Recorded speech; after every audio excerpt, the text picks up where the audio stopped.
Assalamualaikum warahmatullahi wabarakatuh. Halo anak-anak, apa kabarnya hari ini? Semoga kita semua sehat selalu ya dan senantiasa berada dalam lindungan Allah Subhanahu wa taala. Amin. Hari ini kita akan belajar tematik. Sebelum kita memulai pembelajaran, alangkah baiknya kita berdoa terlebih dahulu. Berdoa di dalam hati dimulai.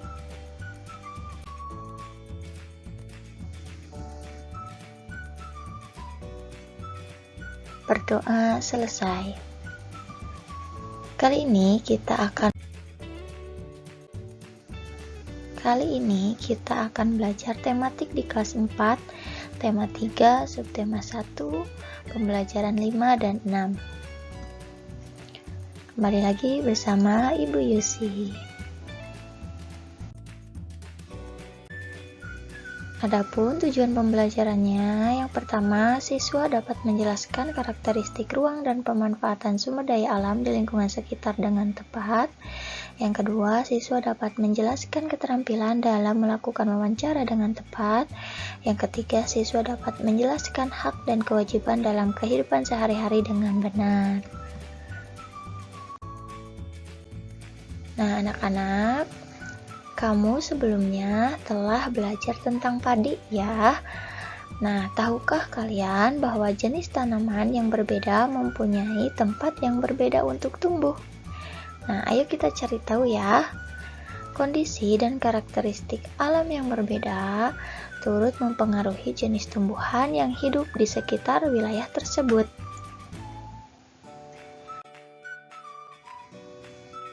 Sekarang coba amati gambar dan bacaan teks tentang tanaman padi dan teh berikut ini. Apa kalian tahu di manakah padi dan teh biasa tumbuh? Lalu lingkungan yang seperti apa yang baik untuk tanaman tersebut? Mari kita simak berikut ini ya. Padi umumnya tumbuh di daerah yang berhawa panas, banyak mengandung uap air dan curah hujan yang cukup. Sinar matahari dan suhu sangat mempengaruhi tanaman padi. Suhu yang baik untuk pertumbuhan tanaman padi adalah 23 derajat Celcius. Tinggi tempat yang cocok untuk tanaman padi berkisar antara 0 sampai 1500 meter di atas permukaan laut. Tanah yang baik untuk pertumbuhan tanaman padi adalah tanah berlumpur yang subur dengan ketebalan 18 sampai 22 cm. Diperlukan pengairan yang cukup agar padi dapat tumbuh dengan baik. Kemudian tanaman teh. Teh umumnya tumbuh di daerah pegunungan.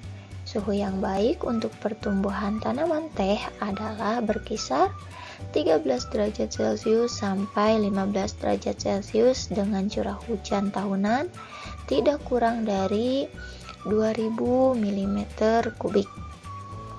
Sinar matahari dan suhu udara sangat mempengaruhi pertumbuhan tanaman teh. Bila suhu mencapai 30 derajat Celcius, maka akan memperlambat pertumbuhan tanaman teh. Tanah yang cocok untuk tanaman teh adalah tanah yang subur dan banyak mengandung bahan organik dan biasanya terletak di lereng-lereng gunung atau perbukitan. Sekarang kita coba jawab beberapa pertanyaan berikut ini ya. Yang pertama, apa kesimpulanmu tentang tanaman padi dan teh pada teks yang telah kita baca? Nah, dapat disimpulkan ya bahwa tanaman padi dan teh memiliki kondisi atau keadaan alam yang berbeda untuk tumbuh dengan baik. Pertanyaan selanjutnya, apa perbedaan antara tempat hidup tanaman padi dan teh? Jawabannya, padi tumbuh di daerah yang berhawa panas, sedangkan teh umumnya tumbuh di daerah pegunungan atau yang berhawa dingin. Pertanyaan selanjutnya, menurutmu apakah padi bisa tumbuh dengan baik di pegunungan? Sebaliknya, apakah teh juga bisa tumbuh dengan baik di sawah? Jelaskan alasanmu. Jawabannya adalah Tidak ya, karena padi memerlukan suhu hangat, sedangkan di pegunungan suhunya dingin. Nah, sedangkan teh memerlukan suhu yang dingin, ya, sedangkan di sawah cenderung suhunya hangat. Namun, tanaman padi dan teh ini tetap bisa tumbuh baik di pegunungan maupun di sawah, tetapi pertumbuhannya akan mengalami sedikit keterlambatan ketika tidak sesuai ya dengan karakteristik keadaan alam masing-masing tumbuhan, sehingga tanaman tersebut tidak bisa tumbuh dengan baik.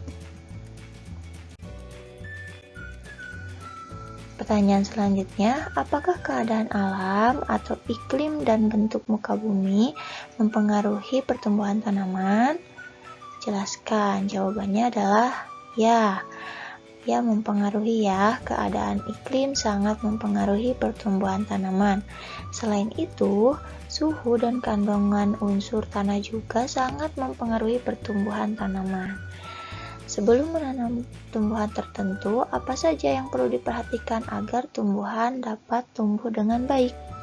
Jawabannya, dalam menanam tumbuhan perlu memperhatikan adanya sinar matahari, kecukupan air atau curah hujan, suhu yang sesuai untuk jenis tanaman tertentu, keadaan tanah, dan lain sebagainya.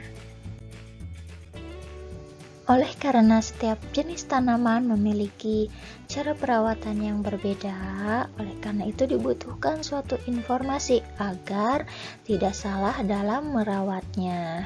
Salah satunya bisa dilakukan dengan cara menanyakan atau melakukan wawancara.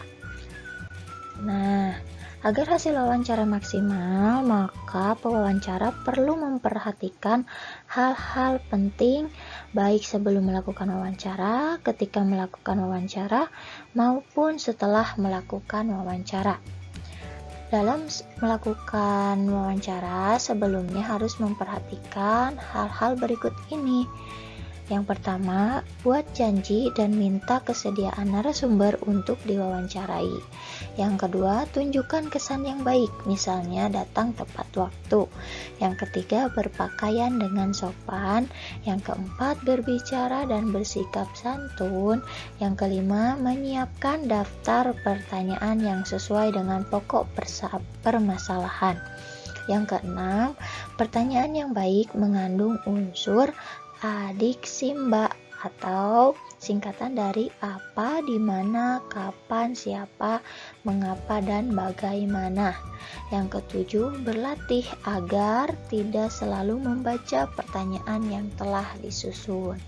Selanjutnya, hal-hal yang perlu diperhatikan ketika melakukan wawancara. Yang pertama, perkenalkan diri sebelum wawancara. Yang kedua, sampaikan tujuan wawancara. Yang ketiga, mulai wawancara dengan pertanyaan yang ringan. Yang keempat, cairkan suasana dengan menanyakan tentang kegemaran tokoh. Jika suasana sudah cair, baru hubungkan dengan persoalan yang menjadi topik wawancara. Yang kelima, sebutkan nama narasumber secara lengkap. Yang keenam, bawa buku catatan, alat tulis, atau alat perekam saat melakukan wawancara. Yang ketujuh, dengarkan pendapat dan informasi dari narasumber secara saksama. Yang kedelapan, hindari memotong ucapan narasumber agar keterangan tidak terputus. Dan yang ke-9, hindari minta pengulangan jawaban dari narasumber. Yang ke-10, hindari pertanyaan yang berbelit-belit. Yang ke-11, hormati petunjuk narasumber. Yang ke-12, hindari pertanyaan yang menyinggung dan menyudutkan narasumber. Dan yang ke-13, mampu mengambil kesimpulan dan tidak semua jawaban dicatat. Jadi hanya yang penting-pentingnya saja atau intinya saja. Adapun hal-hal yang perlu diperhatikan setelah melakukan wawancara. Yang pertama, mohon diri atau izin permisi. Yang kedua, ucapkan terima kasih. Yang ketiga, sampaikan permohonan maaf jika selama wawancara ada hal yang kurang berkenan.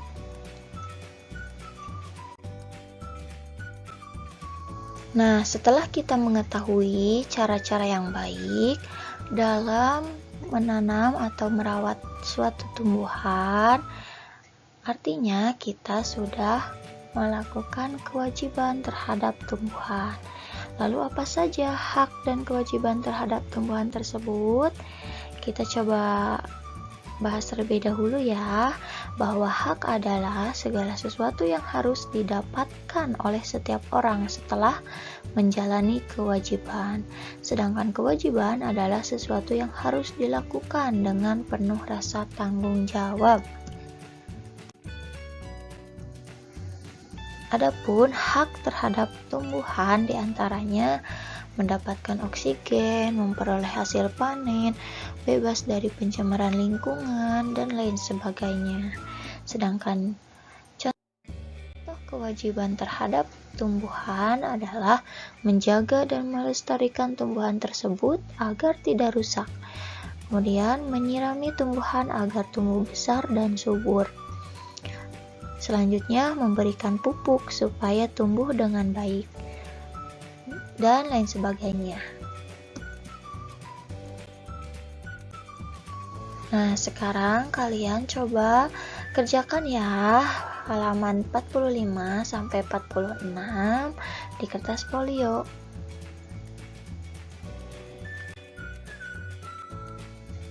Cukup sekian pembelajaran kita hari ini. Terima kasih atas perhatiannya. Semangat dan sehat selalu ya. Wassalamualaikum warahmatullahi wabarakatuh.